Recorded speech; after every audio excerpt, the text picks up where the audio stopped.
Let me point out another pitfall to be avoided, of course. And that is, I'm focusing simply on all the needs that seem to be necessary to get us to the kingdom of heaven. Maturity. But we're not anxious for our kids to grow up fast. We're not anxious. We want them to enjoy being kids. In other words, want them to enjoy the journey. Don't sacrifice. When I went to university, I was so keen to do well. I was missing the university culture and activities, the student life completely, in order to make sure I did well. Somewhere around, I think it was the second year somewhere, and as I entered the third year, I think, I realised I'd get the grade I wanted. I did not need to have a first. A 2-1 would be just enough. I could go on to do further research, which is what I wanted to do, stay at university with a 2-1. So I slackened off. I actually slackened off a bit too much, and I could have dropped below a 2-1. It was pretty marginal, I thought. Instead of being dropping just below a first, say. However, it was recognised I had a something of an ability to analyse and be the academic and so on. But that was fortunate. And as I say, I happened to be good at one subject, and they asked if I could lecture it and so on, which was a godsend, wasn't it? In the academic sense, you understand. Come back to the point, though. I'm saying that we're here to enjoy our childhood, not necessarily race through it. If the childhood is to be really successful, it should be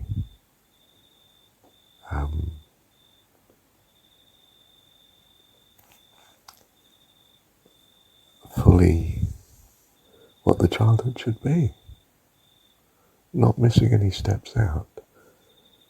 Not ruthlessly pressing towards maturity, but enjoying the play. Enjoying being a child. Enjoying the situation of, not having the adult responsibilities and capacities, but having the delight and joy and freshness and purity that children can have. So the child ideally is delighting in wonderful parents and their loving care and the things that they put in the child's life. That the days are a joy. You see,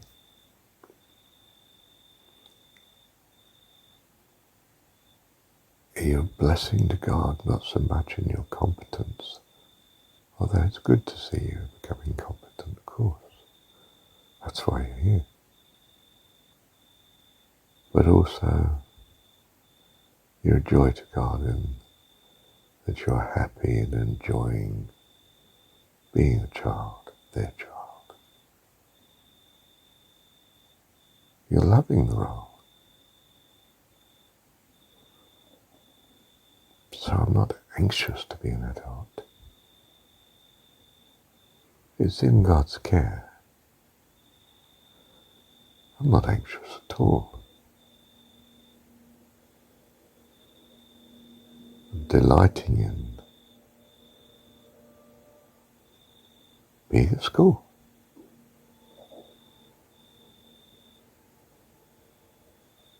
Being taught of God, having God's presence, teaching, guiding, loving and caring,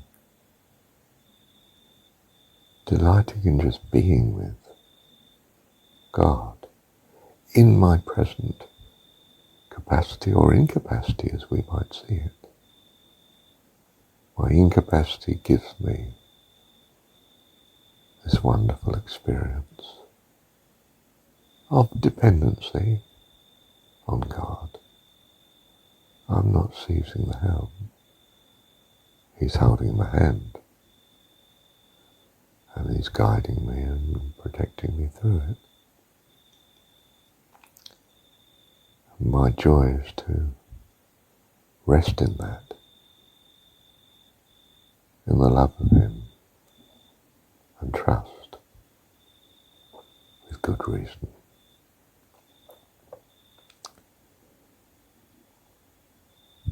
But my whole being is turned on His goodness. Thank you, Heavenly Father. I am not making the children responsible for the care of the other children. I'm making them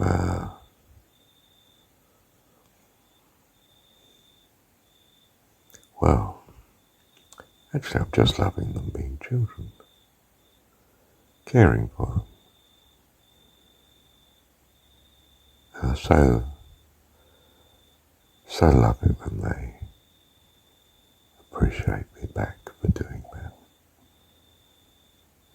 And of course, when I see them loving and caring for each other, that's just wonderful. But there's no great need I'm putting on them to do that. I'm not wanting them to be anxious for the needs of the other children. Certainly not wanting them to be anxious about anything. Rather, they were trusting me that I'm doing all that is right and best.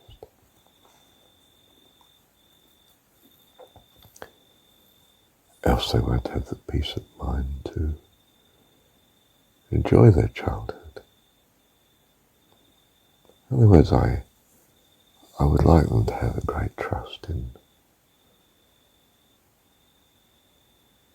the fact that I've got things ultimately well and right.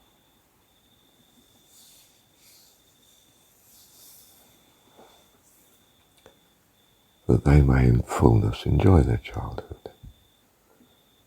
Be a blessing in that they have the resources to be a blessing to others. But not to pretend they are parents of the others.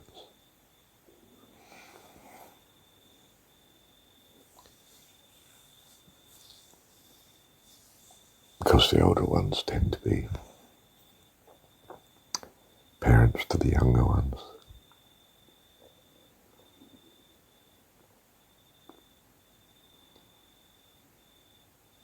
But it's more in giving the right word at the right time. Reminding, encouraging. It's not a case of sacrificing their own well-being for those around them. That's not the system I've made. And if you make that of it, that you're there to sacrifice your well-being, your health, your resources for the other children around you,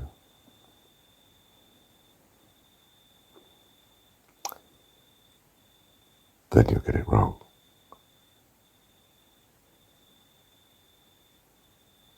It's good that my children share things with each other, that they are concerned about each other, that they come to each other's rescue, but they are not responsible for the rescue. They are not responsible for the provision of others or their lack of provision. I am God. I'm responsible, the parent. It is good when they share, it is good when they care. But they're not to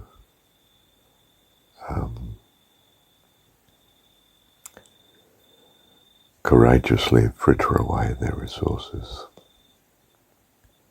as if our God has got it wrong and there's a need there that has to be met by you.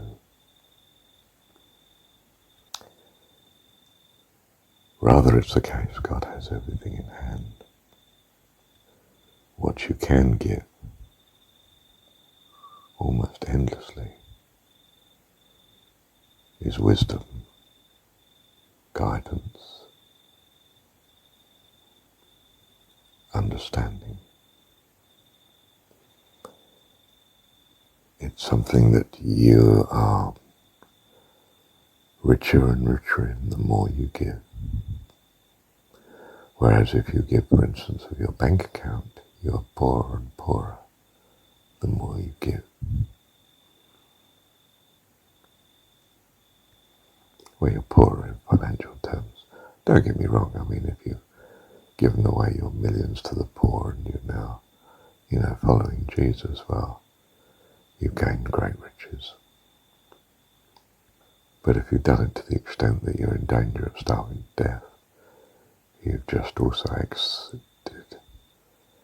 the classroom, the school. You'll die out of it. And you're probably not ready spiritually to do that. In other words, you need it a lot longer in the classroom to get things right. So be careful of actions that actually say that God is not in control and needs you in your inability and inexperience to come to the rescue. You can always give of your wisdom and what you've learned to be a blessing to others, and that is good.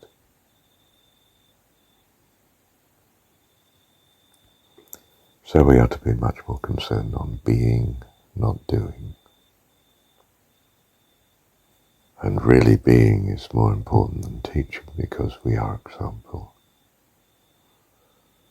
Although we might want to verbalize what our values and goals are at times, so that it's on other people's menu of possible ways to go. And we'd be wise to listen to their advice too, in case it's rather better than how we see things at present. Do you see the real spiritual life is no stress at all? It's a confident trust in God, in His love and kindness that transforms us.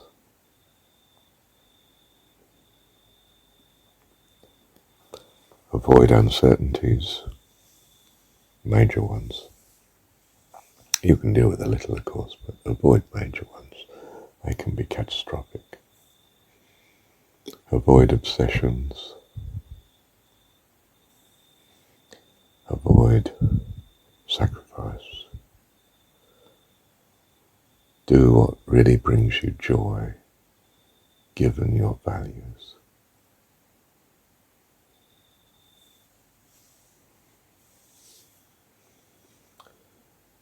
Love God with all your heart, soul, mind and strength, because it personifies what your values are. And the more you focus on those, the more you will learn how it all fits together and what values need to be adjusted.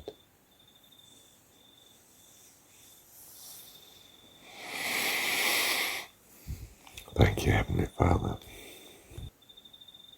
You see, the church can be a bit like the university where one of the departments has taken over a dominance over all the others. It might be the politics department. And the result is not a university at all. It's the Animal Farm syndrome, isn't it? George Orwell, was it?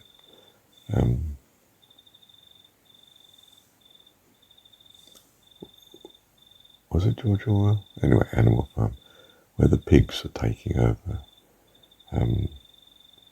There's always part of the church that will start to dominate and excludes all the other contributions, really.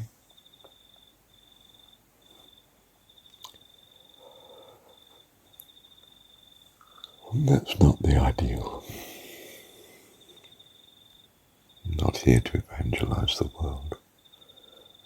I'm not here to make a perfect church. I'm not here to make a perfect community.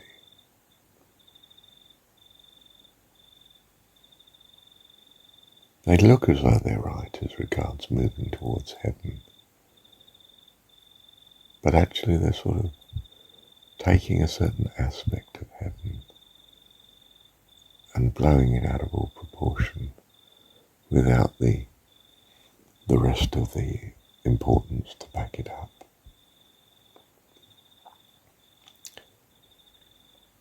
We're here not to make some perfect community, church, or world. We're here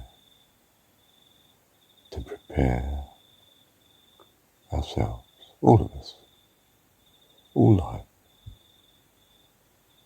is here to prepare, be prepared, being prepared for the kingdom of heaven.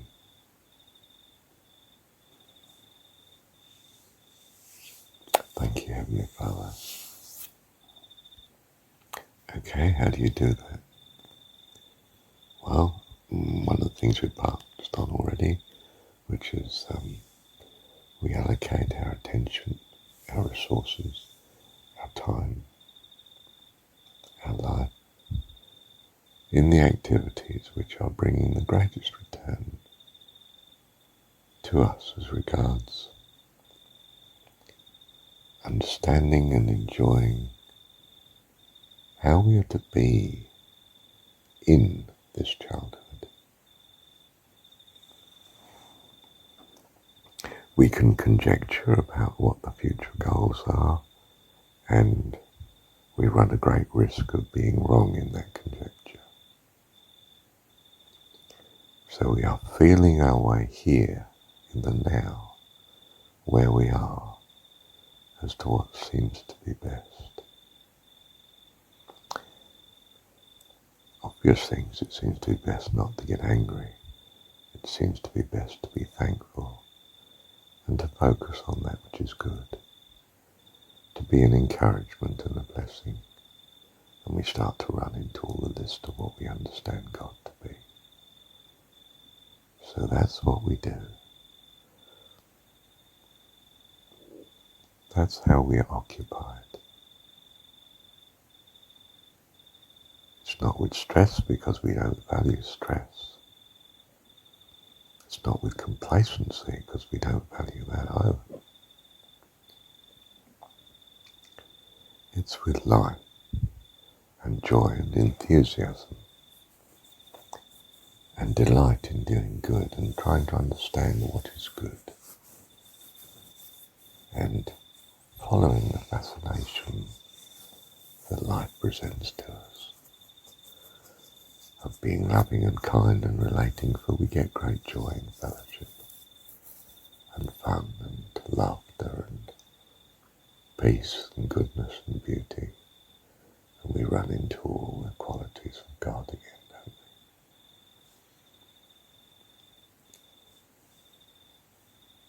we? Childhood is extremely simple. You just are involved and do what is before you. When you get tired, you go to sleep. When you get hungry, you ask for food.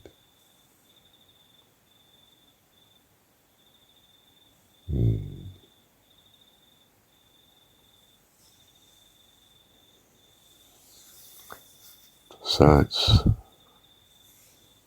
how to live is actually what we've learnt from our childhood. Our childhood. What makes us happy and what's good and what's of value. Then if it helps if you had a happy childhood, I think perhaps it helps if you had a mixed childhood, so that you know how to handle the mixed childhood of spiritual adult life here in the classroom as a spiritual child now, whereas we were a physical child. Now we're a spiritual child. Trusting and loving our parents is a significant part of the success.